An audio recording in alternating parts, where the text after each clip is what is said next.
Welcome to the studio. Thank you. Now, from where you sit, you've assessed the Black Stars. Do you think, are you satisfied with our preparation towards the 2026 World Cup?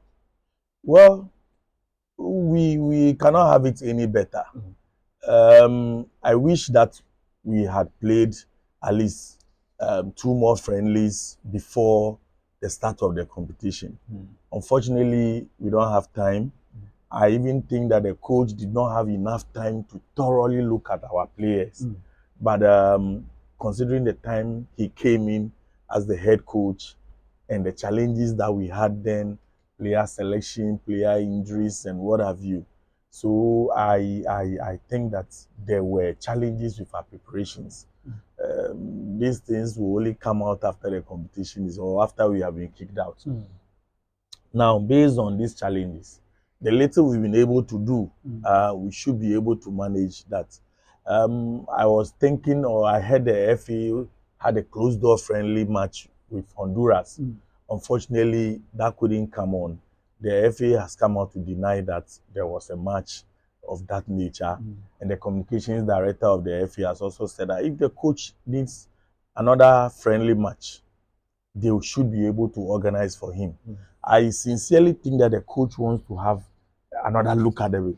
He wants to be sure of the kind of players he's selecting. He wants to be sure of his number one goalkeeper. He wants to be sure of, whoever is playing in each of the positions that have been discussed. So it's a matter of the fact that we had limited time because at the point in that we had to sack our coach and there was little time for us to prepare. And so you can imagine and understand the challenges that the team have gone through. It's unfortunate the Honduras match didn't come on. If that match had come on, I'm sure the coach would have used it as an opportunity to really assess the players, his players, look at their strengths and weaknesses, and then also look at who is going to play at which position and the kind of system is going to deploy on match day one for Ghana. But I think that, we don't have to complain. It has already happened. We just have to make do with whatever we have. But as I keep on telling you, football is a game of uncertainty. We can just get to the World Cup and things will just flow for us, just like that. Maybe, in our first game, maybe, let me use the cafe, Mafi, then bang. We get some penalty, we score. We could even get 2 penalties and score, and that will be the end of Panama. And we've gotten our 3 points. That we need to go and struggle and get 1 more point to even qualify to the next. Because the nature of the competition is such that even 3 points is capable of moving you to the next day. Because the third best place team Can still qualify. And so if you get 4 points, then you are really in a good position to qualify. So that is the game of football. Anything can happen. But generally, I think that our preparations could have been better.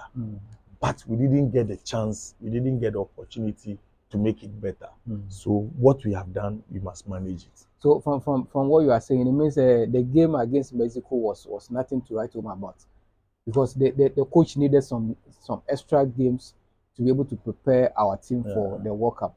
But you got the Mexico game, and you cannot base your argument on only the Mexico game to do a selection for the World Cup. Is that what you are saying? Yeah, the game against Mexico didn't really matter. It was only Benjamin Asari who is part of this current squad. If my memory serves me right. I think the game against Wales was the most important game. In the sense that that particular game gave the coach a fair idea of the quality of players that he has at hand, their strengths and their weaknesses. So that is what really mattered in this situation. But the game against Mexico was just, I think it was more important for Mexico than Ghana. Because for Benjamin Asari, we've seen him over and over again. We just have some few doubts about his confidence and his anticipation and area abilities and the rest. But it wasn't really a test for us. So that is why I would have wished that we would have played against this Honduras behind closed doors for the coaches to have a fair idea or a detailed idea of the kind of quality they have in camp. But did the Wales game give you any idea of how? I've seen people talk about tactics the tactics the coach is going to deploy for the World Cup? Did the game against Wales give you any idea of what the coach can do? Yes, the game against Wales gave the coach an idea of who to include in the squad and who not to include in the squad. It has even given him a fair idea of how to approach the matches at the World Cup.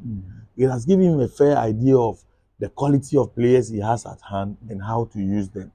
And so that game was very, very important. That is why I was saying that I wish there was another opportunity for him to see the rest of another match to also have a deeper understanding, a detailed understanding of the team that he's going to handle. You've watched the coach train these current players. I know you've covered a lot of. Anytime I'm talking to you, I refer to you as an experienced journalist who has covered a whole lot of competitions involving the Black Stars or our national teams.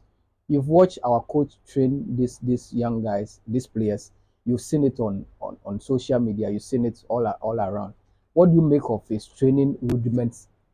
If you sit back, do you see anything? Has it added anything to our Black Stars? Well, what I've seen on social media does not give me any detailed information about how they are preparing on training. They are scanty videos, and some of them were even soft stories or soft issues around the team, like playing golf, playing table tennis. These are soft issues. I've not really seen the team train under the coach with maybe his tactical approach being imbibed into the team. So I cannot use that one as a yardstick to judge whether his tactical or technical approach to the team is good for the competition or not.